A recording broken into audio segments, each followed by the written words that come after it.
Hello, everybody. Welcome to Sonic Talk, episode 472. That's right, we're heading towards the big 500, although it's still going to be sometime next year. That'll be after NAMM, which is coming up in January, obviously, and all these Christmas and all these other things in between.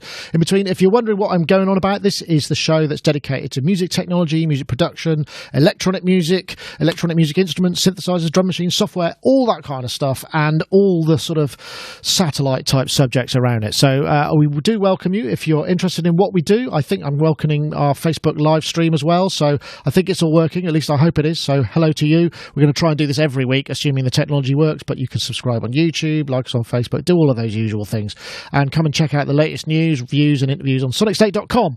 Anyway, I also want to say thank you to our show sponsors. We've got a competition coming up from iZotope where you can win a copy of Neutron, which is their super new mixing analysis and mixing tool. More details on that roughly halfway through the show. Also want to say hello to the chat room. We've got several chat rooms. That's not the chat room. I think that is the chat room. No, that's not the chat room either. Hold on, I got it. There it is. I knew it was the right button. I've added too many sources to everything. So hello to our chat room. It's sonicstate.com/live. We're the IRC. We've also got, this looks like I'm getting the YouTube chat and possibly the Facebook chat coming up here as well. So welcome to you all. Right, guests. Let's start with Mr. Jem Godfrey. We haven't had him for ages. He's now here. Jem is, of course, a working producer, live player. Although, did I hear right, Jem, that you are actually going out on the road with Yes, or performing with Yes? Yes, we're going on the Cruise to the Edge boat in February. It goes from Miami down to Mexico, and then back to Miami, and then back to East Sussex, in my case. What, is actually bringing you all the way back to England? Yeah, going to sail up the Thames. No, I have to get my own. I have to cycle home when I get back to. Do you have to? You have to press, like on a bus stop? You have to press the button. I guess a couple of thousand miles before you want to get off at your destination. Well, it is. There's a gigantic bungee at Tampa Airport, and I just flip the switch, and I'm just. They tweak you back out. Home. So right. So is it fair to say that you're going to be doing the Wakeman type duties? That's going to be quite exciting. You're going to have a cape. And are you going to be surrounded by keyboards, or because you're travelling light, is there what sort of rig are you going to use? Well, you see, because of modern technology, I'm using just a single chord Kronos. Okay. So just one keyboard? Only one keyboard? Yeah. Right. 88 notes, and I've got a nano pad as well, nano key, which does an extra couple of extra octaves for me. So that's all I need, really. Wow, that's amazing. Fantastic. So you'll be doing all the classics? Well, no, because I'm not playing with Yes. I'm playing with my band Frost. Okay. I understand. Right, I see. Right. Sorry, I totally misunderstood. That's why that last statement of mine was completely pointless. I do apologise. No research, you see. Just can't find the time. I can confirm I have indeed joined Yes. So, in fact, your answer to that would have just been a straight no, which would have been comedically more challenging. But okay, well, that sounds great. So you're, as I said in the pre-show, you're going on the Yes ferry. So I suppose the Rock Ferry, as you called it. The Rock Ferry. I like that. Well, Jem, pleased to have you aboard. Thanks for joining us. Let's also say hello to Mr. Gaz Williams, who we haven't seen for a little while. Gaz Williams, of course, music technologist, bass player, and producer and mastering guy, and all sorts of things. How are you there, Gaz Williams? Well, I was just having an idea then, because it's been on the news about electric cars that are silent when they're having to make a noise. It was on the news yesterday. And I was thinking, if they emitted a pitched note, like a note, but if that note, every time other cars passed each other, they would maybe harmonise as they. Oh, they could have a synchronised Doppler effect, so they'd actually harmonise That would be interesting, yeah. But then it occurred to me how they could how as a car gets older, they could do some sort of jiggery pokery, like Apple allegedly do to their iPhones, their older models, slow them down and make them feel, deliberately slow them down. What they could do with these car models is deliberately just flatten the pitch that they make. So as they drive past, people are like, oh, that one's an old one. Yeah, it's off key. So when you take your car in for a tune-up, you're actually getting, that would just be real. That's a really interesting idea, Gaz. You know what? Yeah, okay. I spoke to Richard Devine when I met him sometime recently. I can't remember where now. And he was talking because he's been asked to get involved in sound design for electric vehicles and to create sounds that you can kind of that feel right for a car to be making, even though it's not making a petrol engine. And I can't remember the company he was working for, but it sounds like a really interesting sort of gig, that. And he gets all that, because I think a lot of people know this about Richard Avino. They know he does a lot of patches and modular stuff, but his actual sort of bread and butter day job is making kind of three-dimensional sounds and sound effects and things, for movies and location recording, all that sort of thing. He's a real kind of so yeah, I'll have to ask him about that. Anyway, Gaz, thank you for joining us. GazWilliams.me. And, of course, Mr. Richard Hilton, the Chic Disco Master, who's out on the road with Chic quite a lot, probably coming up for the Christmas season, no doubt, and also in the studio with Nile Rodgers when he's not on the road. How are you, Rich? I'm very well. I'm glad to hear that. And I wanted to address myself to Gaz's issue there, because I think it's great. While I'm no expert on the sound of all the electric vehicles, I have driven a hybrid for a long time, and I know what it sounds like when it's running off the battery. And it's not just emitting one tone, it's emitting a whole host of high-frequency stuff, mostly from the inverter, which converts energy between the battery and the gas engine and the wheels.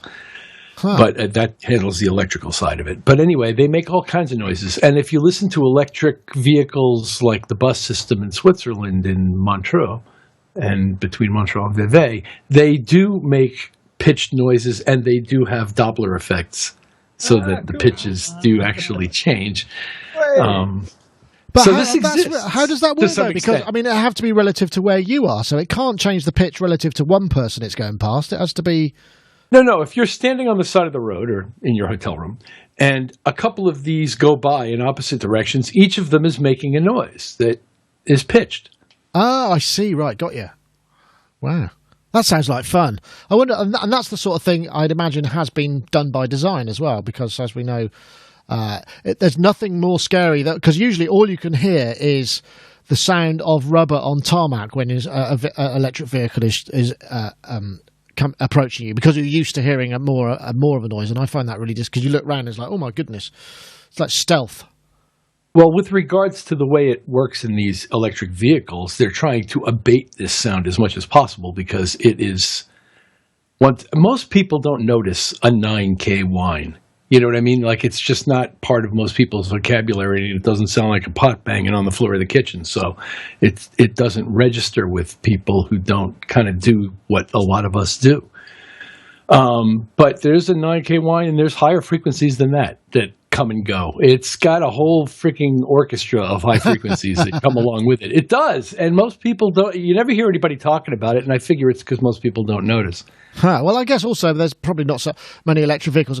You could be forgiven to thinking this is some kind of spin-off from Top Gear, but actually this is just a kind of completely random topic that just came up. So anyway, perhaps we should talk about some news. I was just thinking, actually, I haven't got a video to play, but I've got a web page to throw. The Akai MPC Live, which was leaked, which doesn't actually seem... Oh, that's that, is it? Doesn't seem to be showing up in my... Oh, well, in the web browser. That's rather irritating. I'm terribly sorry about that. Anyway, this is the Akai MPC Live, which has been basically... sort of leaked due to it's what seems to be an administrative error on the FCC website, which is the governing body that deals with electronic emissions and what have you. And when you release a new piece of equipment, you have to send it in, photographs, and they have to check it out and make sure it doesn't spit out some sort of horrible radio frequency that's going to interfere with TVs or mobile phones or whatever it may be.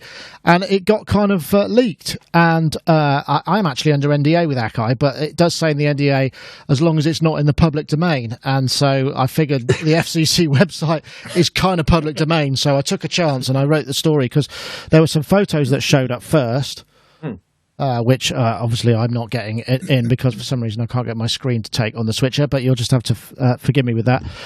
And the basically it looks like it's finally a standalone system, which is something that's really quite exciting, because obviously MPC... Oh, what's Gaz got there? Gaz, it's very much like that, Gaz, but standalone, and it looks thicker. Yeah, I think I'm guessing it's got Windows 10 inside it, but I'm not entirely sure. Yeah, but it is essentially form factor is the same as this is the MPC Touch, which is like a controller. It needs a computer to work with it. It's got a touch screen on it as well. So it looks like the new version then has probably like some sort of Windows 10 embedded into it. But what I have to say is that this particular form factor for the MPC, with the touchscreen there and the pads here, is actually very, very comfortable to work with. So I think that they've got a very good form factor based on my experience using this thing. So this is going to be quite an interesting one because obviously Pioneer's Torres still struggling with that one. How do you? So this sector of the market is heating up again, which I think is really quite good news. But with MPCs, people talk about the models of MPCs with fondness about the quality of the swing or the quality of just how the tightness of it is. So it'd be interesting to see if those things still apply with the standalone. But yeah, I mean, I think what's basically, excuse me. Obviously, what's happening here is there's a situation whereby it's gone out a bit early. I've heard from Akai that this is not exactly the final spec. So there's some question as to whether this might be it. But essentially, we're talking. Let me see. I've got the specs here. I've been trying to get the screen back on. 7-inch touchscreen, 2 pairs of full-size MIDI inputs and outputs, 16 gigs of onboard storage, and 10 gigs of sound included, 2 gigs of RAM for sampling, full-size SD card slot, USB 3 slots for thumb drives or external drives, and MIDI controllers, which is kind of interesting. So that'll be host mode. And I think it's got a battery pack as well. I'm not sure. Let me see what the outputs. I need to check what the actual outputs are. How many audio outputs? I think there are three pairs of stereo audio outs, which is kind of cool. I don't know whether any of you guys are in any way MPC based. Perhaps you can. I don't know whether Jem, that's something that you've been interested or excited by. Actually, strangely, yeah. I mean, I kind of looking at these things, and the Pioneer thing as well, the Torres, or however you say it. It's kind of. I like the idea of. I mean, I'm not a big fan of laptops on stage. I just don't like the form of it. I don't like the way it looks, and I've just been very nervous ever since I took an Atari 1040 on stage at the Half Moon in Putney when I was 18. I've never recovered from that. So something like this that's sort of standalone. That's obviously it's Windows, but it looks like it's going to be Windows based. I'm actually quite excited by that as a concept because it's a standalone unit. I mean, I love hardware sequences, the old Yamaha QX stuff and all that. It was kind of,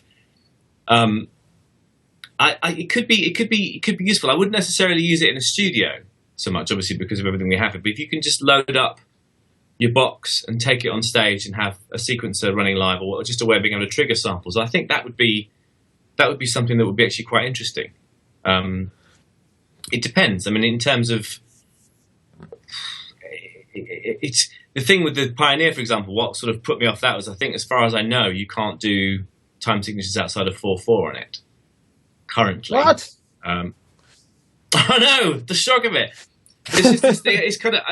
I think there's a thing where it would be useful to have a sort of box that you can trigger sounds. I mean, for example, because I like to use very, very, very minimal amounts of equipment on stage. So if the keyboard, for whatever reason, falls over, I've got like a backup, and it's just quite nice to have different sound sources and ways of generating stuff on stage. And also, it kind of opens up the idea for doing more solo stuff. I'm in a band, but if I want to do something with just two of us, or there's like I don't want to have to do. At the moment, what I do is I trigger a lot of loops and samples on the Kronos. But if I had something like this that was kind of like a second brain, I think that'd be quite exciting. I'm actually quite interested in it. It's interesting, isn't it? Because it's almost starting to, look like some custom laptop hardware. I mean, it's effectively a computer with a custom interface. I don't know. How do you feel about it, Rich?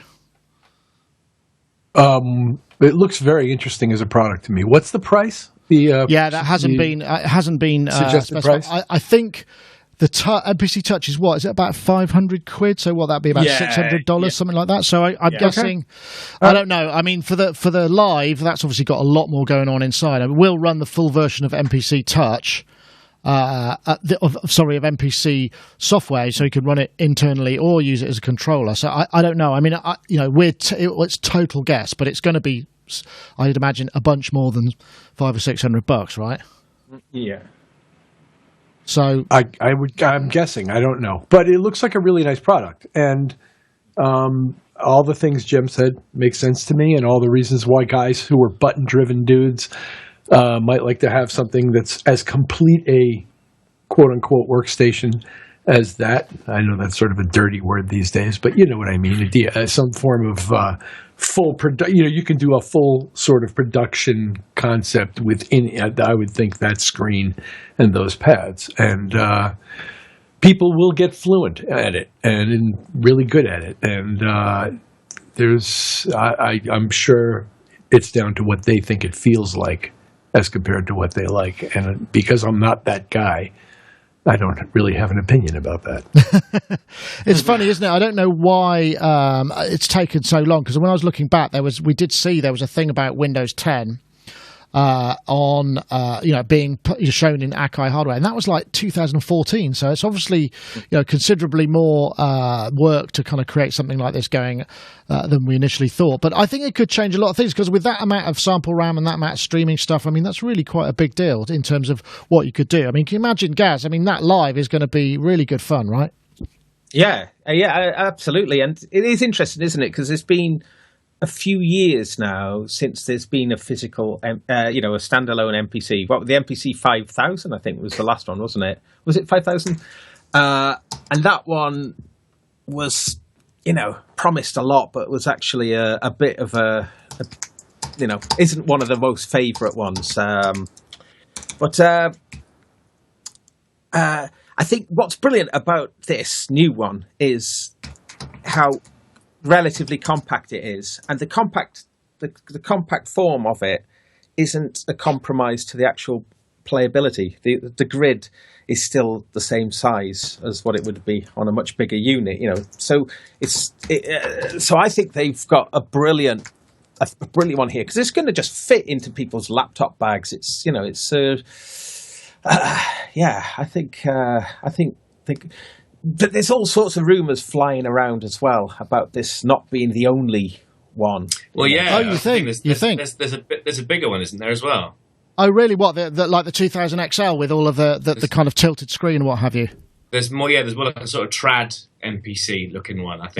Look at this. I've actually thank you for all that. I'm sure that must have been very distracted with me running around trying to sort this out, but this is what it's currently looking like. I finally got the screen to show up. It's kind of, like I say, it's very similar to the Touch. And the thing that I noticed is there were a few sites that posted things, and I went and looked on the FCC website, and there's basically a quick start manual link up there. So I just looked at that and saw what the bullet points were, and as well as rather unfortunately a copy of the NDA, which the FCC was supposed to abide by, which I think is quite funny. But but incidentally, if you do go to the FCC website, you can subscribe to the feeds of various manufacturers, although it's very hard. You can't search for manufacturers, so I'm now subscribed to InMusic's FCC submission, so I will see what happens with that in future stuff. But I think it could be very exciting. We don't know anything about the timing of it. I suspect it was probably geared for NAMM or just before. So, we'll have the full details. But I think that's good, because there's not really much else out there apart from the Toreos, as you said, Jem. And I think, with the legacy of the MPC kind of thing, this is going to be something much more interesting. Yeah, it's kind of a weird thing. I was looking at it today, and suddenly when you look at a piece of equipment, actually, and there's that little light that goes on, you think, actually, I could do that with it. And I love those moments, because sometimes something seemingly piece of equipment that you wouldn't necessarily think, oh, that's not for me. You think, oh, I could do that, and that. I saw that, and the same with the Pioneer thing, actually. Although I haven't actually played with one, but I know the reviews were okay. I mean, they were good, but I think they sort of said there were some things that were perhaps it's got to be a lot needed to happen. Yeah, I mean, something like that. I mean, much as Pioneer are kind of a cool company, they don't have a legacy of creating kind of sequencing environments for working musicians. Most of their stuff is DJ faced, which is probably why we're talking 4.4, and they've got that interesting Pioneer sync thing, which will allow you to sync it up to decks, which I think for a DJ is going to be really exciting, but perhaps not so much for somebody like you, Jem, who might want to work in 16.9. I don't quite know why I've suddenly become like the spokesperson for the Akai MPC here. You're in a prog rock band. Yeah, you're right. You're right. What am I asking? Sorry, I was thrown because I've just spent the last 5 minutes trying to get my technology working, which now seems to work. But anyway, we'll leave it at that and say good luck to Akai for their final launch. And I think hopefully it'll be well received, and hopefully it'll be an affordable thing, and people will kind of just embrace it, because I think there's a real want and need and desire in the MPC community to sort of, can we have something that this appears to be? So I'm guessing they're probably going to do okay with it, and I hope it really works out for them, because it's been a long awaited thing. Hey, what about this then? Samsung buying Harman for $8 billion. Now, wait a minute. For those of you who perhaps don't know who Harman are an international distribution company who went around. They started to buy manufacturers. So they own AKG, Lexicon, JBL, SM Pro Audio, I think was the last big one that they purchased, who is the guy, Danny Olesh, who's a really interesting and talented sort of technology designer, BSS, Digitech, Martin, Soundcraft, and Studer, as well as a lot of other stuff. But this is major news, and it seems most of the stuff, I've been looking for sort of information about this, and most of it seems to be down to because of apparently 2/3 of Harman's revenues come from stuff they do with in-car audio and car systems, and that's what Samsung want to get into. So they made this, they don't buy stuff very often, so they made this $8 billion sale, and now they've got all these other pro audio brands, and that's the thing that makes me think, I hope that's going to be all right, and they're not just going to go, we're not interested in all that stuff, we just want the car stuff. But it's a pretty major bit of business news, though. I mean, did you see Russ Hughes posted on Facebook, which my Lexicon just burst into flames? Obviously, I did. Obviously, a reference to the Galaxy Note 7. Yeah, boy, that Samsung, they're on fire. I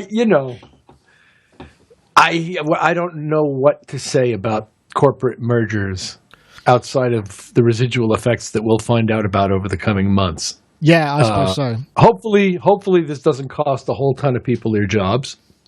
Hopefully it doesn't cost us a bunch of products that a lot of people really like. Hopefully they seek to have somewhat of a business as usual attitude. But what do I know? Well, I have some news on that, because I did manage to find some. Apparently, they're going to be run as a standalone business with the current management team in place. And I think one of the reasons that Samsung bought it is because they've got a gazillion smart engineering types who they want access to their kind of brain time as well. So I think it's really... It seems like a very good fit if they're not immediately start working on mobile stuff and all the pro audio people end up with nothing. But bear in mind that Samsung apparently have $70 billion in the bank to spend on this kind of, which must be coming on for a similar amount of Apple. Anyway, I don't know, what do you think, Gaz? Have you got any of those brands that you're hoping the tech support won't change? I mean, I'm sure it won't make any difference, or looking for a new product? Wow, I mean, AKG, God, there's so many, isn't there? It did occur to me, I wondered if they were interested in getting some musical brands. So just if that was, if there is some division of their sort of smartphones and tablets and stuff would benefit from some of that. Well, AKG headphones, I'm guessing. That sort of thing. But as we know, pro market is so tiny, isn't it, compared to the consumer market? Tiny, insignificant. That is the worry. 2/3 of the business is to do with automotive sales, and also they do a lot of sort of like stadium installations and things like that. So they're doing the sound system for, I don't know, whatever it is, the Staples Center or whatever it is with their bigger brands. So I suppose there's that too. And of course, then all the executives get tickets to the latest gig, and they can go and schmooze with Mariah Carey or whoever it is, or Frost, indeed, Jem. I doubt it. I bet you there's going to be a few Samsung and Harman execs on that rock ferry. I'm sure of it. Rock ferry. Yeah, well, I'll let you know.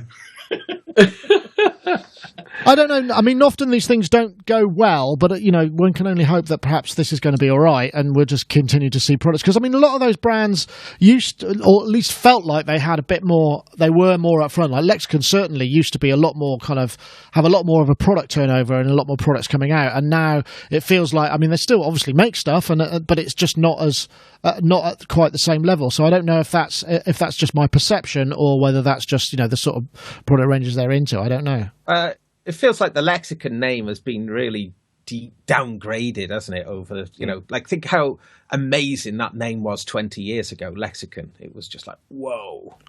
But it seemed like that got a little bit. Yeah. Apparently Samsung also make a fridge, which is a 480L. Which is because those who don't know that there's actually there's a Lexicon 480L, which is the classic kind of that's the control surface with the red LEDs and the faders on it that you used to see in the center section of studios when they existed at those sort of scales. So now maybe you could have a 480. So when you said you could say if they rebrand Lexicon as Samsung, a studio could say we also have several 480Ls at your disposal, and not realizing that they're just to put your beers in. I don't know. I know, corporate shenanigans, but it's big news in terms of the industry because, I mean, that is a major acquisition. I mean, I knew Harman were big, but crikey, I didn't know they were $8 billion big. I mean, that is massive. I'll see if I've got any other tidbits of information in my notes in there. I don't think so. Apparently, apparently Apple were continually suggest that they bought Harman because of their in-car stuff. Because obviously everybody's trying to get into the automotive and the embedded stuff in there, and that's apparently the main reason that Samsung did it. So it's going to be all in-car stuff. But seeing as my car is too old for any of that stuff to pay attention, I'm unlikely to buy a car where any of that has an impact on my life. It's kind of largely irrelevant to me. Anyway, let's see what else we got here. Oh, I've got this. Did you? No, actually, we should probably do a little word from our sponsors because it feels about the time. Now, let's see if I can press the right button because I am flustered. I don't know if you can tell.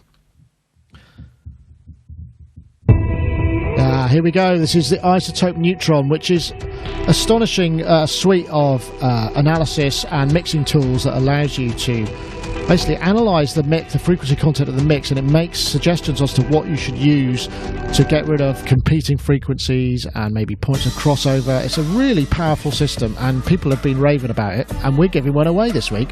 But I'll let you enjoy this a little bit more.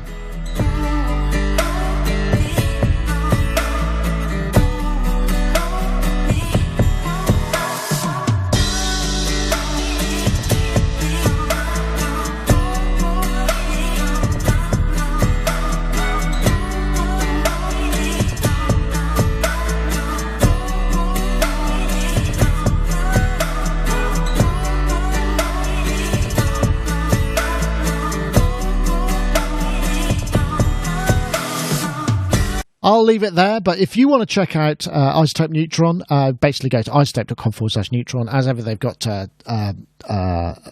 working demos, so you can check it out for yourself. And we should also point out they've got a big sale on at the moment, so there's all sorts of bundles, and you might be able to save a few quid. So if you head over to izotope.com, you might be able to check that out as well. And we've also got, last week we ran a competition which asked you to tweet the hashtag. Let's have a look. We asked you to tweet the hashtag. That's this week's hashtag. Mix with confidence. That's right.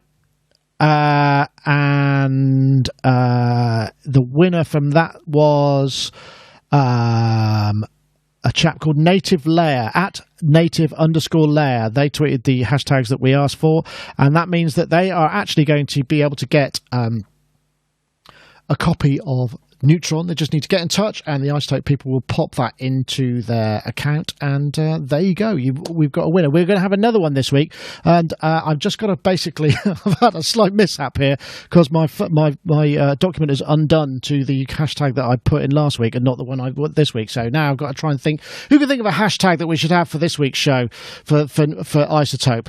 Suggestions on a postcard, and I can put that in because we're going to run another competition. So what you need to do is you tweet the hashtag Neutron and the hashtag Mix with Confidence to @SonicState and @iZotope Inc.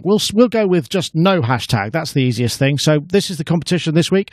You tweet the hashtag Neutron to @SonicState and @iZotope Inc. and you will be entered to win a copy of iZotope Neutron. And once again, we thoroughly appreciate the sponsorship of the show, and thank you very much for watching. God, I don't know if anything else can go wrong this week. Let's see. I'm sure I could do better.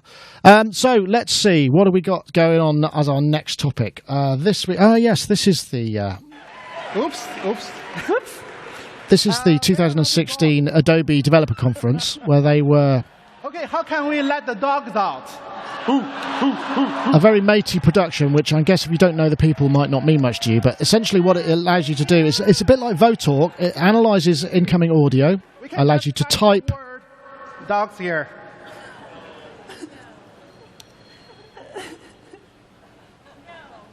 And I kissed my wife and my dogs. whoa. It's a bit of a meandering demo, but essentially what it seems to be something along the same lines as, if I don't remember, symphonic choirs had this thing called Votalk, which allowed you to type in phonetically to have sequential key presses kind of sing a choir. So the choir would be able to sing in the speech that you wanted. For this, what this does is take existing dialogue tracks. So if you've got like maybe a 20-minute interview, you can get it to analyze it. It analyzes the phonogenes and the words, and then allows you to type in and kind of change the order or change the words of what people say, which on the face of it, it's a great idea in terms of, if somebody fluffed their words and you can just, capture it back and get them to say. But on the other side, it could be used for great harm as well. I don't know how much dialogue editing you do, Rich, but I'm not sure how I feel about this. It's sort of interesting technology, but I do more than you might think. This is amazing and scary as hell, this stuff, because what they can do is, after they've sampled, like, say, one of our podcasts, in other words, they need minutes and minutes of each voice in order to properly synthesize. Yeah, that's right.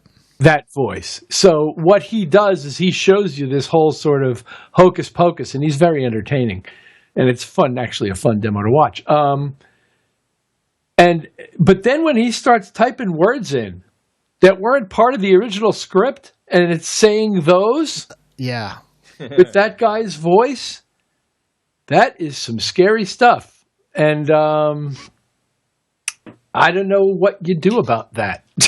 Quite honestly, I'm wondering. I'm not sure either. I mean, excuse me. I'm wondering whether. I think it would be very useful, certainly for somebody like myself. If we've got an interview because quite often we do a presentation here, and then somebody says, "Oh no, I said the wrong thing." I said 2 gigabytes instead of 20, or whatever it may be.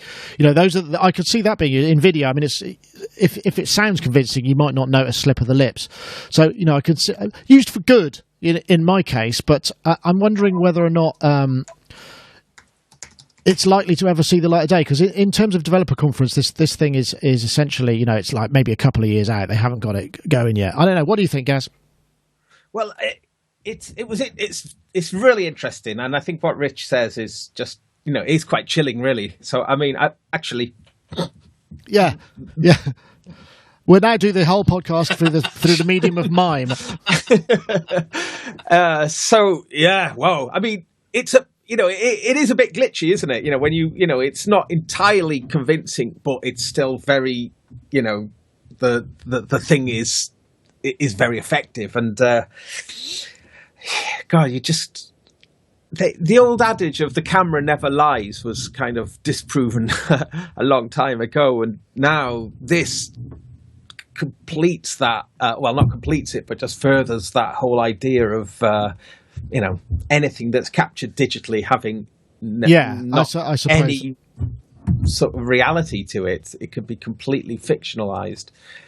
Whew. Yeah, I don't know. If this could work with sung words, because I mean, as we all know, I mean, Jem, you worked in pop music. You know what it's like to work with kind of boy girl bands where you have to kind of, the vocal is everything, and sometimes perhaps they're not all they're cracked up to be. And that's less and less the case these days. Most people, now there is some ability there, but sometimes, there's like, we need a mix for tomorrow for, a preview on the Super Bowl or whatever, and the word is wrong.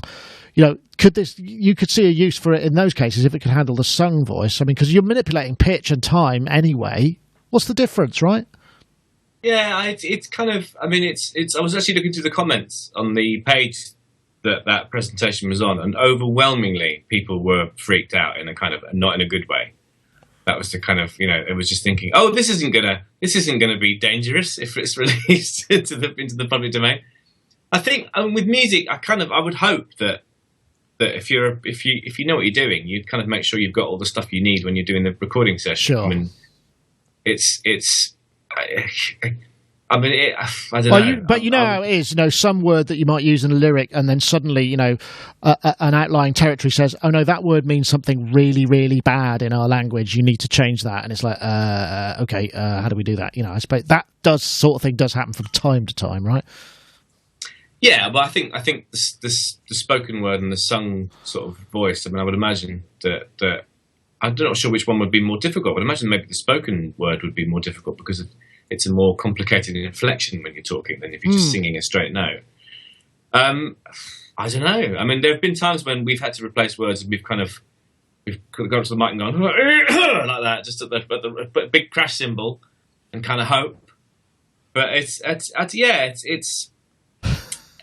I would hope it wouldn't come to this, to be honest. I hope we just kind of would be able to sort things out old school. I suppose the thing is, if you want to change spoken word, the intent is likely to be more nefarious than creative.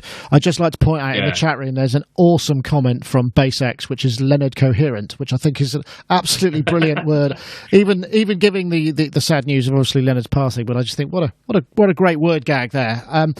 But I don't know. I mean, I think this is going to come out in future. I wonder if, something like this, you might need a license, sort of thing, that there must be sort of certain software where it's like, to be able to use, like when you work in a hardware shop and you need to get special permit to be able to cut keys. What do I need, an iLock to speak? No, you need an iLock to edit somebody else's words. I don't know. So now Isotope are developing word detection algorithms for the government. Well, it's entirely possible. I don't think they'd be the first, and in no way have they said they are. But I'm sure there are plenty of companies who've been doing that for many, many years for that purpose. No, I understand. Audio forensic guys extract voices out of undesirable circumstances all the time, but this is scary stuff, folks. Because it creates an environment in which you can't believe what you hear. Mm-hmm. In other words, right now I'm talking, you're hearing, you assume it's me and it's my voice and that I'm really saying this, and chances are pretty good that I am, from what I can tell right now. But once you've introduced this thing into widespread use in the culture, it's more than just auto-tune, because it's content. Yeah, I suppose it is. I guess we'll see it coming up sometime in the future, but I think they're kind of pitching it as sort of Photoshop for audio, which is an exciting concept, I suppose. And in many ways, it's been... Be careful what you wish for. Yeah, you be careful what you wish for. Yeah. Anyway, let's move on to a more, a less sensitive topic, perhaps. This one, I know that, Jem, you had a great interest in. This is the fabulous 80s 4:3 video of a look at the reworking of the Doctor Who theme.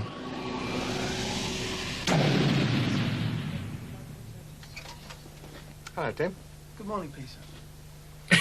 We're here in a studio, the BBC's Radiophonic Workshop, and it's here that the electronic music and sounds for the BBC television series Doctor Who are composed and recorded.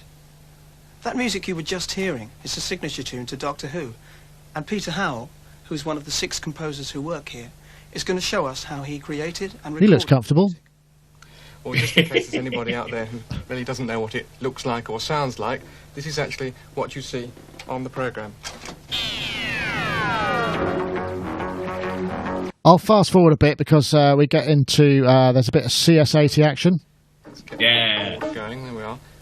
Now, in order to get the sting effect, which is on the front of the theme music. So there's CS80 they used, and the Dalek sound, the ring mods, and then recording to tape. Well, it's a great little video, actually, and it's fun.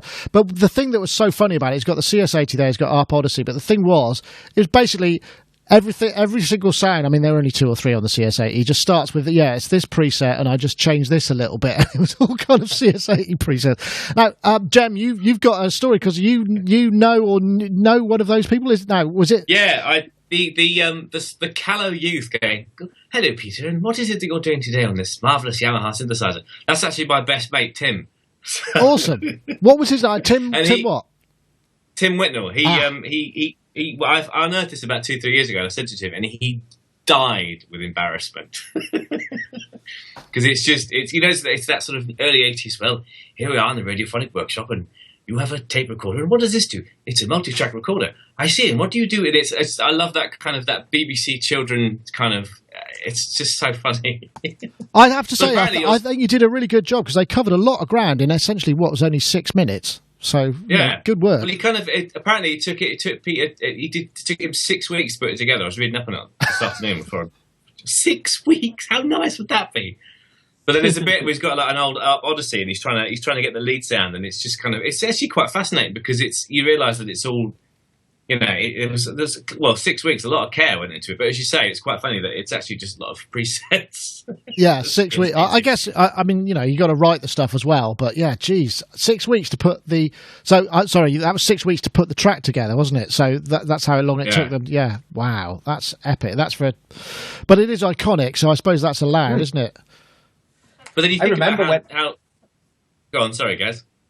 No, I remember when it happened. I don't think I saw that article, but it was big news at the time. Do you remember, the new theme, the new sort of, it was, I just was dead excited about it. It was amazing. That, phew, at the start is so brilliant. And that's the CS80 then, is it? I think so, but it's through what looked like an extremely broken phaser, which I really like. He just said, this is a phaser and it's broken, and it was just making all sorts of crunchy noises. And I just thought, yeah, nice. Like that. Yeah. Nothing like a bit of broken equipment, eh? You think about it, I mean, there's always a thing. I mean, it's kind of, I mean, how do you, it must have been terrible for him because, I mean, how do you go up against what Delia did with the original? I mean, that's the thing. Actually, I did a bit of rooting around for samples today, and I mean that bass line on the original one was I think it was a string over a box, which was that. How cool is that? Sounds like a steel drum there as well. It could be all sorts of things. Just that kind of, and I don't need a copyright infringement here, but you go. I mean, that's just that's what you need. You go. There it is, and you know exactly what you're going to get. Whereas I think with the CS80, you're fighting with one arm tied behind your back slightly, going up against what was done sort of, I don't know, whenever it was 8 years previously. But it's what an iconic piece of music. Yeah, absolutely, and nice. Only 16 tracks as well, but I mean, 6 weeks. What a luxury! Can you imagine a composer being given 6 weeks to come up with a theme? Now it's normally 6 hours, isn't it? If Ty's got any, what Ty does is any measure. That's with my experience as well. I obviously didn't. I don't think I'd ever heard this piece of music before I researched for this topic, and well, it doesn't. It's not iconic here. It's not part of our culture. If it is, it's not part of my culture, and I quite enjoyed it. And I really enjoyed the little film about the guy who remade it and all the stuff he went through to do it. And it was really cool and fun. And I learned something cool. So it was just pure enjoyment for me. But I don't have any position in this culturally. No, but I'm curious because, I mean, for me, that and a couple of other tunes at the time were my introduction to what synthesizers could do, and they made me go, oh, I'm really interested in that. I'm just curious, for you, Rich, what was it that made you kind of want to get into it? What was the first sort of track that you went, wow, I need to get me some of that and find out what that's all about? Here Comes the Sun by the Beatles, Switched on Bach by Wendy Carlos, and probably Lucky Man. Right. Okay. Probably those three in combination, one sort of after another in like 2 or 3 consecutive years, really got me interested in these things. And then the guitar player I was playing with at the time turned up with an Electrocomp 101 one day in 1972. And I got to start playing around with it. And the rest is sort of history. Yeah, cool. To me, anyway. Yeah, it's legend cool. in my own mind history. Jem, what about you? Because, I mean, your band is prog. Your productions are have been very much pop. And I don't know what other stuff you're doing. I guess TV composition, that kind of stuff. So, I mean, what was your route into synthesizers? Was it via the kind of prog thing, or via the pop thing, or via the... No, well, actually, I mean, this is why this is quite close to my heart, because what happened, when I was about 7, my dad, because he used to work for the BBC, he actually took me into the Radiophonic Workshop. No way. Yeah, in Maida Vale. And I remember meeting Dick Mills, and I was in one of the studios, and it had this sort of, I think it must have been like I don't know what it was. It was this sort of a synth. I can't remember, but it looked incredibly complicated to my 7-year-old brain. And they let me play on the synths, and I got to do the key down the piano, and I went to see there was tape loops, and I sort of said, for that moment I went right. I said, what do I need? What do I need to do to work here? And Dick Mills went, you need a degree, sonny. So I went, right, okay, hold. And I went off and sort of got through school, and I ended up working at Radio 1, the BBC Radio 1. And they used to do a thing called attachments, where you go on secondment to a different place in the BBC for, I think, sort of, 3 months or something. So I went, and this was all part of my plan for my 7-year-old self. And I got to this, I was about 21, 22, and I was like, right, here we go. So I did the whole form, so Jem Godfrey, Radiophonic Workshop, submitted the form, and they closed it down. Oh, that's such a sad story. Did you ever get to? So you never got to go back there and see what it had become? No, never did. So that was kind of bizarrely that. This is the Maida Vale. That place is kind of a little place in my heart I hold very dear. Oh, that's beautiful! What a beautiful story. That's really nice. I suppose the thing is if you can imagine a composer taking 6 weeks to remix a track, not come up with the new one, you can understand where the costs might have accrued, and they might have looked at it and thought, I think we can make some savings here. And then that maybe it was all part of the beginning of the end, and the fact that music composition, particularly for picture, now becomes really, really kind of highly pressurized and done quickly because of the excesses of the past. I don't know whether that's a bit of a brutal thought. I hope not, because I think it's, in those days, it was kind of, what was lovely about it was I think there just weren't any rules. They just set up a department, I think, primarily to make special sound for their own TV programs in-house. Come back to the whole Richard Devine thing. And it's just that thing of I think the music, I think, almost happened as a side thing later on. It just was, I mean, you remember those, you won't remember this much, Rich, but in the UK we used to have a thing called Schools and Colleges, which was a sort of, you had an educational TV program in the morning. It would just block out the whole of one of our TV channels, and it was all done by the Radiophonic Workshop. All this music, you used to get these really bleak bits of music, the pylon, and you kind of have these photographs of pylons and this terrible kind of music.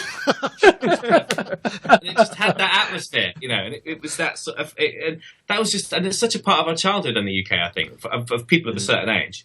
And I think it's like with everything, you kind of synthesizers arrive and you can make music quicker and deadlines appear and there's more work and off you go. And that's kind of it couldn't have lasted, I don't think. I suppose that's the thing. I mean, with modern instruments, they're designed to be for you to be able. I mean, whereas we were talking before, tape layering, recording it out, manipulating. I mean, oh gosh. I've had a total brain meltdown. The original BBC Radiophonic Workshop lady, she famously used to cut tape into timed sections and stick them together to create kind of rhythmic pieces and stuff. And that must just take such an amazingly long time to be able to do that kind of stuff, And I suppose that's the positive that we could do that. I mean, I guess we're just fortunate that she was actually able to do something that sounded good, because you could have someone who still went through all that process and nobody knew whether it sounded any good or not. It's just, that's what we've got, so that's what we're going to use. I don't know. Jem, I'm very. Have you just got the rubber band sound on that keyboard? Because I'm sure I heard a couple of others say. Have you got a complete key group of? I've got 3 of them. I've got the rubber band. I've got the organ. And I've got the sound. So you can go. Oh, hang on. There you go. Hey! Awesome. For those of you who, perhaps a significant portion of our international audience may be going, what's that? I don't recognise that. What the hell is that? But that's such a lovely story, Jem, about you kind of, trying to make it through just purely for that reason. That's fantastic. Right, and here's another video as well. This is another topic that I think we have here. I'm assuming this is going to work. I'm guessing nothing's working, so I don't see why it should, I suppose. Oh, there we go. This is Tim Exile's latest. I mean, this is kind of an old topic that hasn't made it in, but this is a plugin he's made. I believe it's using Reactor.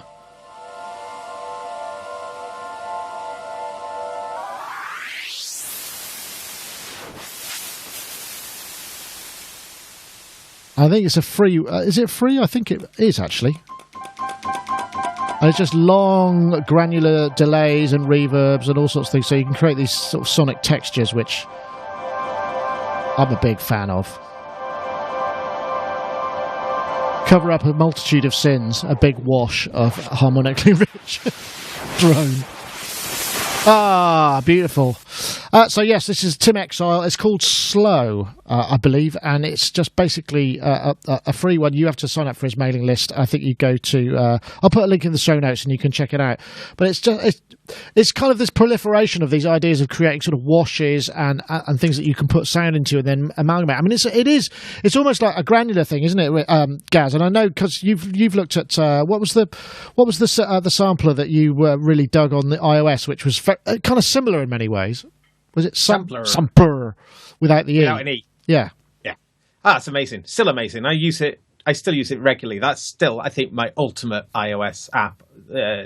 Yet to be beaten by Marcus Alonso, one of the original designers of Reactable, as it turns out. Yeah. This is good. I haven't actually got around to downloading this, and it is free. That's cool, isn't it? I think you need Reactor. You might be able to do it in Reactor Player. I'm sure you would be able to use it in Reactor Player as well. But I'll have to check that. But yeah, it looks like a lot of fun. I mean, do you find? I mean, because you're a notey sort of guy, you know, you can play, you have the ability to kind of riff and build those sort of things. Do you? I mean, I'm not, and so I tend to fall into the trap of the endless reverb and long languid washes. But then that's my lazy nature. I mean, does that appeal to you much, or are you just kind of like, yeah, whatever? No, yeah, definitely. I've had various things that have done that freeze function. What have I been doing lately with it? In the Eventide H9, that's got like a freeze thing. Yeah, it's great. No, it's great. I love it. I mean, I tend to find things like this more kind of just for my own benefit, you know, a lot of this stuff. Just I love just getting lost in it, not for any other reason, you know, not for any making it for anyone else. Just purely just to bathe in it, you know, just to sort of get lost in those sounds. Bathe. You know? That's a really good term for this kind of thing. I know, Jem, is that something that you find there's a place for? I mean, I don't know. What is the kind of nature of most of your musical output, you know, on a day-to-day basis now? Is it for clients? Is it for picture? Is it, you know, what's the sort of shape of your... I do quite a lot of stuff for radio. I do a lot of radio station jingles, doing up Radio 2 and stuff like that. So there's a little bit. There's not much use for massive lengthy drones. Massive lengthy drones. But then the thing is, I mean, I've kind of there's Valhalla Shimmer as well, isn't there? Which I use. Yes. Which I think is a similar kind of thing. And also this new thing, is it Adaptive Verb? This yes, there's an active thing. Yeah, where you can save the frozen segments. Yeah, we talked about that a little while back, and you can actually save. So you create a freeze, and you can save it and reload it, so that the harmonic content of the freeze is available to you again if you create. Because that's often the thing with these things; they tend to go away and not come back. But I'm guessing a lot of your work must be probably shorter than the tail of a medium-length reverb in its entirety as a piece of music, right? Well, yeah, I mean, I think sort of most of the pop songs I do are shorter than the kind of the thing. But it's, I mean, it kind of those sort of things are sort of they're always useful, aren't they? You never, again, it's those happy accidents. You might come up with a thing and think, oh, that's brilliant if I side chain that, and you know, you've got a whole new texture to play with. So it's all good. Yeah. I guess I know. Rich, is there any Nile Rodgers ambient projects coming up that perhaps could benefit from something like that? Just music for funky airports will be coming out very soon. I actually have a very, very good old friend named David Torn, who is a guitar player from the New York area, actually.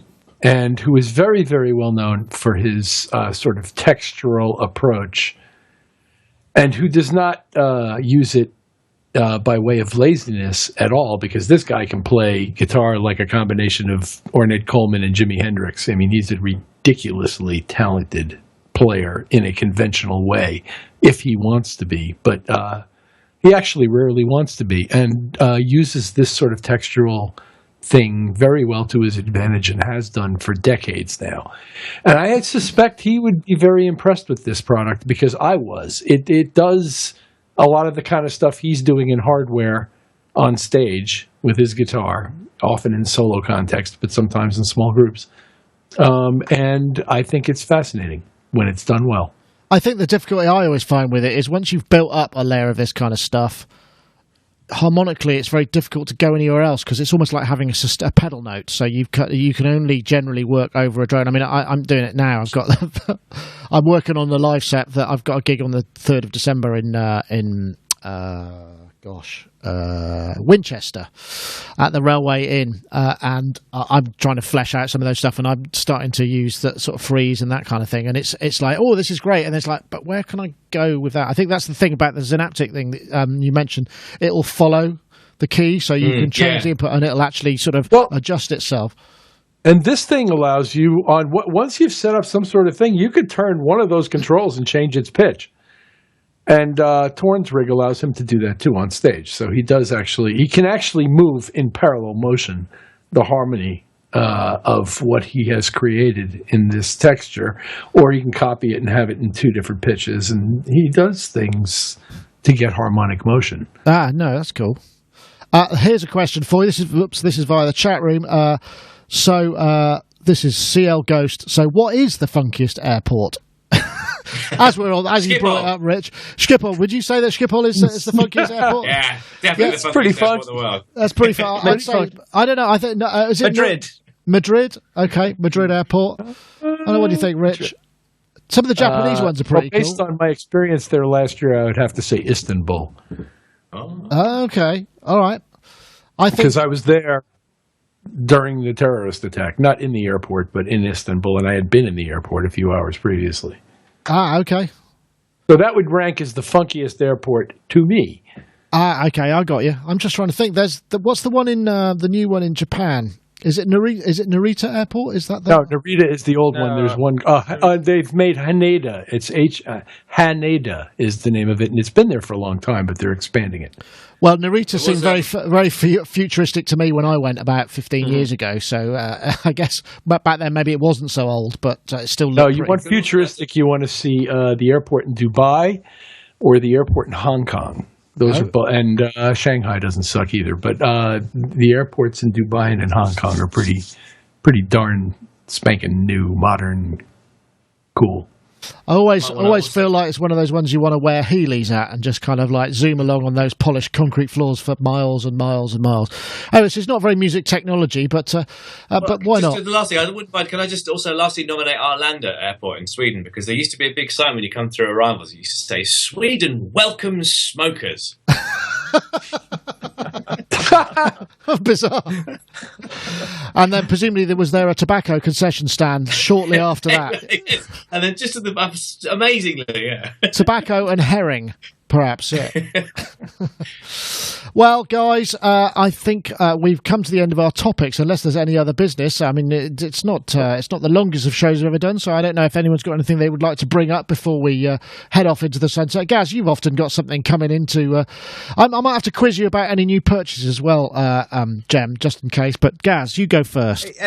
Well, I've been having lots of fun with my sledge. I've just uploaded a video to my channel. Oh yes, I saw that. Just playing around with the sledge, because I think it's because the new black sledge is out, which is it's very cool actually. The black sledge, I really like it. I think it's really nice. But I just thought I think it's quite an underrated synth, by and large, and I think it's definitely a quirky synth. And just getting back into playing it really, because mine was poorly for a bit, you see. So it was. What was wrong with it? Did it just come back to life, or did you get it fixed? I suppose is the question. I had to get it. I had to get it fixed. Yeah, something to do with the display. The display sort of went funny. But that's now fixed, and it seems pretty well. It seems totally robust now. But it's just it's such a fun instrument. I mean, I can build patches on it in just it's super. Yeah, quick. it is a very easy instrument to connect to, isn't it? So you've fallen back in love with your sledge. Well, there's something Orwellian about that, isn't there? Not Orwellian. We could say it's Rosebud. You should name your sledge Rosebud just so that you can have that reference in there as well, or maybe just fill it full of patches called Rosebud. Which was a sledge, for those of them who perhaps not getting. All right, I'm going to move on because I just talked myself into a dead end there. Jem, last time we spoke to you just got into a bit of modular action and you hadn't filled your rack up. So I'm just wondering whether or not you've got anything new and exciting that you've recently come across that you'd like to share with us. No, I've been quite a good boy lately because it's obviously the tax bill's looming in January, so I've had to bring the curtain down on all extravagance. I have to just sit in a darkened cave every evening and drink tap water. That's kind of it. I haven't done anything. but I know, Rich, you were saying that you've been playing with blocks and the Rolly stuff, haven't you? Kind of. Oh yes, of course, Rich. That's right. Yeah, because we spoke about it last week, and you went to the event, right? Last night, I went into New York and visited my friend Pat at his studio. And they were having a Rolly event there, and I met the nice people from Rolly and those two incredibly talented brothers from Italy, the Parisi brothers, who play music unbelievably well, both individually and together. And Marco Parisi, the one who plays the Seaboard, he's like mildly famous in YouTube world because he can do Jimi Hendrix on it. He's a great player on that, though, isn't he? He's a ridiculously good player on it. And pretty much caused me to fall in love with this thing, which was not really what I went there to do. But I did end up playing it quite a bit, and I ended up jamming with the two of them, and it was really cool. But so on to the blocks. Now, last week we had a whole conversation about this, and most of it was speculative because none of us had seen the thing, and there wasn't that much information available at the time. And in our conversation, Ty was particularly dismayed by the idea that you're going to have to spend almost $200 in hardware to find out what this thing is like. And wouldn't it be cool if they had an iPad app or some form of other way of controlling some percentage of these functions and making these behaviors available to the masses for, say, $20 in an app? Well, I've got good news. The app exists, and better yet, it's free. Is that the Noise app? I don't know. Maybe. I don't know the name of it, but it exists and it's free, and it works just like the thing to the extent that an iPad can. And furthermore, when you go ahead and you do buy the hardware, it communicates wirelessly with the thing, and the motions you create on one are reflected on the other, both directions. The communication speed, which was a question for me, is incredibly fast. I detect absolutely no perceivable latency when I drop my finger on one of these things and something happens. Huh, that's cool. Whether it be a drum or a synth. And they're really fun to play. And I was really impressed. And all 5 dimensions of Rolly motion that are defined in the sort of Seaboard spec are supported on this little blocky thing. So you have actual pressure, multi-touch, separate individual pressure sensitivity, as well as individual voice modulation and pitch changes. And you can do all kinds of really, really cool stuff on this thing. And it's kind of fun to use. So it started out, briefly, that these guys were jamming and they were both amazing on these instruments and it all sounded fantastic. And I said, that's great. And they went on for a while and everybody enjoyed it. And then I said, okay, so what happens in the Apple store when the guy who walked in to look at a laptop stands in front of one of these things or takes one out of the box after he's bought one? What does he do? What has he got? What happens for him? And they basically showed me what he had, what they get, which is at the beginning, you get this sort of series of drum loops that are perfectly in sync and that you can trigger with your fingers on the various pads. And once you have triggered them, you can move your fingers around or press them in and create various forms of modulation and filtering and things of that nature.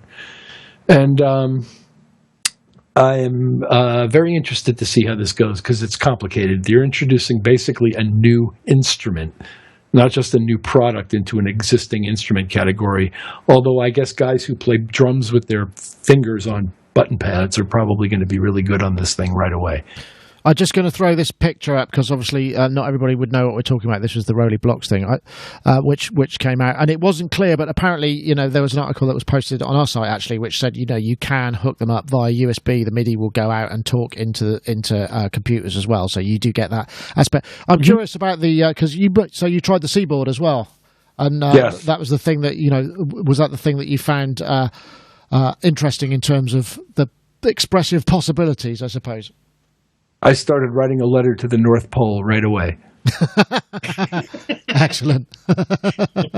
I'm glad. It's good when you find something. You go, actually, you get a bit of enthusiasm for something. I really want to get one of those things. I'm really excited. I've just finished the review of the OB6 desktop, actually, which I kind of feel like I'd love to have one, but I just cannot quite afford that. They are expensive, but there's a certain thing. One thing that I kind of came to realize when I was reviewing that was, okay, does it have, like, no, not in many cases. It doesn't have some of those things that you might expect in a synthesizer of that price, but it has the ability to be an instrument that you play and want to interact with and make good stuff on. And I think that's actually that's an indefinable factor, isn't it? That's the thing that's kind of hard to sell unless you put it in front of somebody and they go, "Oh, I really like this. I'd like it." But, then you've got to think, can I afford this or not? I mean, and I guess you have the same experience with the Roly stuff. But thank you, Rich, for sharing that with us. And I hope Santa is good to you and you can enjoy, and then you can spend the Christmas break learning how to play it, right? I think Mrs. Claus and I are going to have a negotiation about this. Yeah, they're not the least expensive things, but yeah, okay, cool. I think that's... Can I just say something about that, just to clear up something about the software, because the app Roly Noise had been out for a while, and the graphics of the Roly Noise represented the Seaboard, or rather the Seaboard Rise particularly, and then when these were announced, the new update for Noise completely discarded the Seaboard interface completely and went for this new interface, which is a complete match to the blocks. Then they brought out another one, didn't they? Yeah, they brought it back then as, I think, I'm not sure what it's called now, but they brought out the Seaboard app back again, but under a name like maybe Seaboard 5D or whatever it is.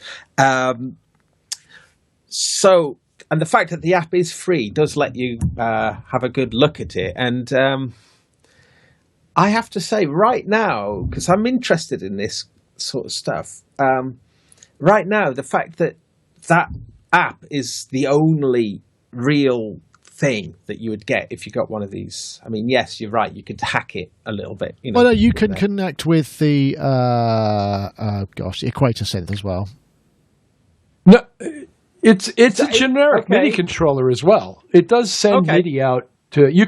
These guys substantially were playing sounds out of Contact MPE off of laptops. It'll do MPE, won't it, as well? So yeah, great. Okay, well that's great then. So it's just that the app is. There's a bunch of sounds, a bunch of loops, and that sort of stuff. Just you play around with it, and it just it's great fun for a little bit, and then after a while you realise that right. But that's the guy who went into the Apple store looking to buy a laptop, maybe, and who stumbled across it, and that's how he gets into the thing, and that's what they really have to try to do with a new instrument like this, because if all he was going to do is try to appeal to you and me, they've limited their market tremendously, and so I assume that that's why they're trying to do this. It's a Herculean task to introduce a new musical instrument interface to a society that's got like more than they can already handle. I mean, on some level. But it is. But this thing is really, really cool and fun, and the touch is everything you're hoping it's going to be.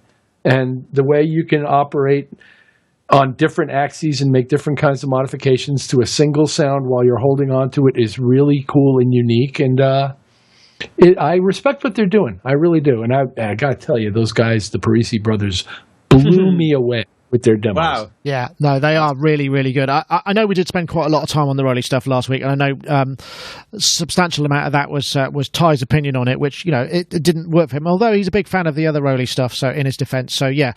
Okay, well, I think that's probably a good time to stop on that positive note. I want to say thank you very much to everybody for joining us. It's been great to have you. Before we go, just to remind you that if you want to get hold of or enter the competition for an iZotope Neutron, please, all you have to do is tweet the hashtag Neutron and to @SonicState and @iZotope. It's just a one hashtag week this week. So the hashtag Neutron, that's NEUTRON, if you're listening on the audio version of only of this, @SonicState and @iZotope Inc. So just remains to say thank you very much to our guests. Thank you very much, Jem, for joining us. When are you off on your cruise?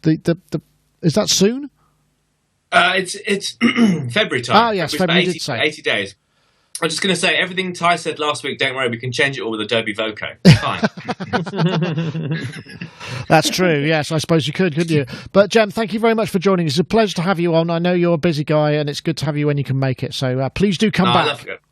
I do. I love it here, so thank you very much. You're welcome. And also, Mr. Gaz Williams over there in Bristol, thank you very much for joining us. We're going to have Gaz over here next week, I think. We're going to do a couple of videos, so I'm looking forward to that. So thank you very much. Yeah.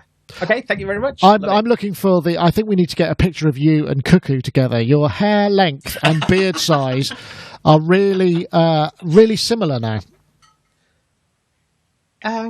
Copyright here. Yeah, no, all right, fair enough. Anyway, guys, thank you very much for joining us. Been a pleasure. And also Mr. Richard Hilton, who's no doubt about to leap into a speeding car, helicopter, or, I don't know, some such thing. Maybe a rickshaw. To wax hotties in the studio. Thank you very much, Rich. Been a pleasure having you.